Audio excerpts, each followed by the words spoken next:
Muna jin ka. Isoke? Muna haɗuwa da shi sai ranar Alhamis sai to za mu tafi aikin gona. Don muka je sai ya fito da ruwa da kunu. Za mu tan a wajen hankali na riga ya bani. Ya sa abu a cikin gona. Ya sa farar ƙwaya a cikin gona. Don muka je can muka zanna ya ce ga kunu na in sha. Shi ne ya ɗauka kunun in sha. Ya ce kunun ya ishe ni. A ranar ya kai wanda masu ke kuɗa da can gefe duk sun tafi. Na ce lokaci ya yi domin ina son koma gida da wuri.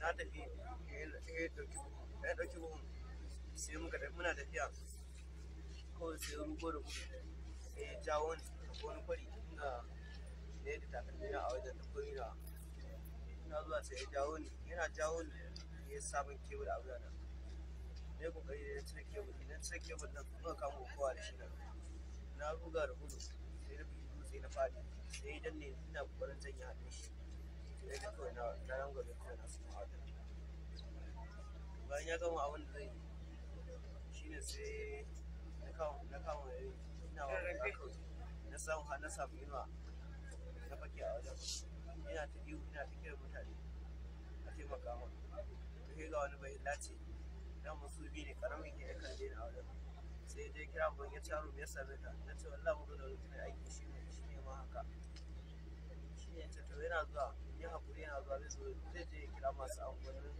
can gefen madidan dan wani da su kuna ta wayar dushi da ya zo sai ya je kira su aka kira su shi ne aka kira su ne amma shi ne dawo da ma'aikata su yi bidiyo din saboda wanda suka sa da wanda suka tambaye ni a suna wani mace yawon kuna gudu yadda suka ce a suna uku ba da yawon sa da shi ne suka ce ina da zulfi guda biyu shi ne ce zai mu mawa sai ne ba an cire shi ba wuce da agogo a hannuna shi ne ba wuce kara wannan zoben da ɗaya Gwamnan jihar Bauchi ta zo ganin ka kuma da ciwon gwamnatin jihar Bauchi ta ɗauki nauyin jinyar ka gabaki ɗaya. Shin me kake buƙatar gwamnatin jihar Bauchi ta maka ƙarƙashin gwamna Bala Muhammad?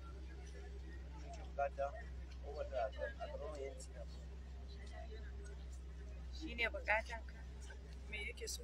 A karɓa masa irin. Insha Allah. Insha Allah. Ai haƙƙi fa Allah ya fara kwato maka. Insha Allah. Wannan ya faru jiya ne.